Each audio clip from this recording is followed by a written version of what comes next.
Je m'appelle Kitri Turbine et je suis artiste. Je fais de la peinture et de la sculpture et depuis pas longtemps de la céramique.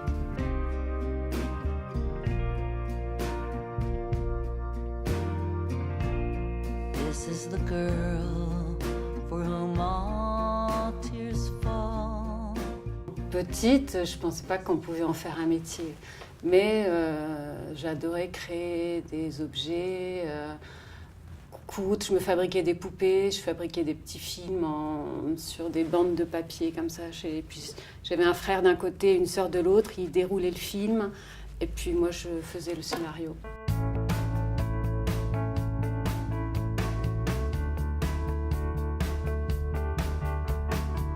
Et c'est là qu'en fait, j'ai commencé à mettre en volume des personnages dans des peintures que j'adorais.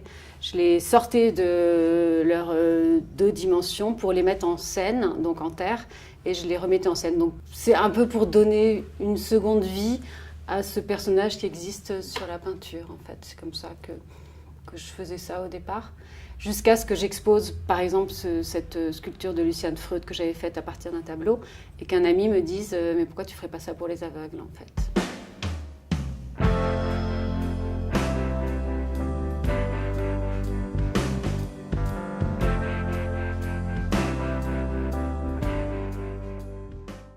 Et ils m'ont appris à maîtriser l'émail. Et maintenant, dans mes bas-reliefs, donc ces bas-reliefs, je peux mettre des émaux différents pour faire en fait comprendre la lumière par le toucher. Les endroits qui sont les plus lisses avec des émaux les plus brillants, on comprend que c'est éclairé dans le tableau et inversement, les endroits les plus sombres sont rugueux sous les doigts. Alors j'ai commencé par l'autoportrait de Van Gogh.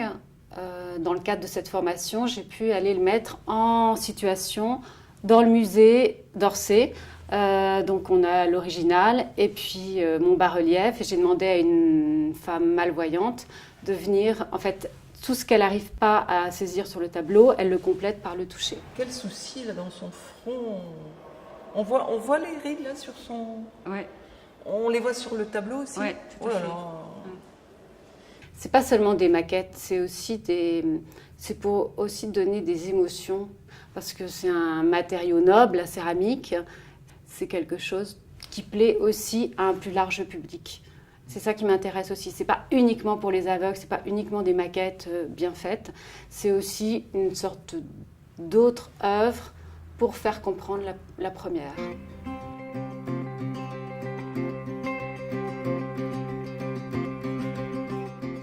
Je l'ai fait en parallèle avec une femme qui a perdu la vue à 12 ans. Et donc, je lui faisais tester tous mes tableaux, etc. Et il y a des personnes qui m'ont dit que ça ne marchait pas, des spécialistes soi-disant du monde des non-voyants, etc., qui m'ont dit que c'était peine perdue, qu'on n'arriverait jamais à faire comprendre quoi que ce soit.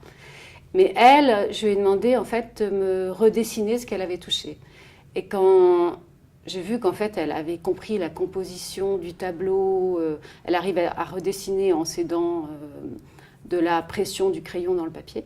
Donc j'ai compris qu'elle avait saisi la composition du tableau, qu'elle avait... elle était repassée de l'image 3D à l'image 2D. Et c'était un peu le but, finalement. Donc ça m'a beaucoup encouragée. Et ensuite, il y a les expositions que j'ai faites, notamment au Cordeliers à Paris, au couvent des Cordeliers. Là, j'avais exposé l'Impression Soleil Levant de Monet. Et il y a une femme, donc, qui était, elle, non-voyante. Donc, je n'avais pas encore commencé la description orale, mais déjà, elle touchait les mâts. Donc, c'est un tableau, c'est le port du Havre avec des mâts au fond. Et ces mâts, elle me dit, mais ils sont dans le brouillard. Donc, elle avait touché le brouillard. J'ai trouvé ça... c'est magique d'arriver à toucher le brouillard.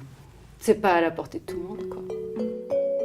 Depuis 2-3 ans, je travaille avec le musée d'art et d'histoire de Genève et qui donc me commande des tableaux en fonction des visites descriptives qu'ils organisent.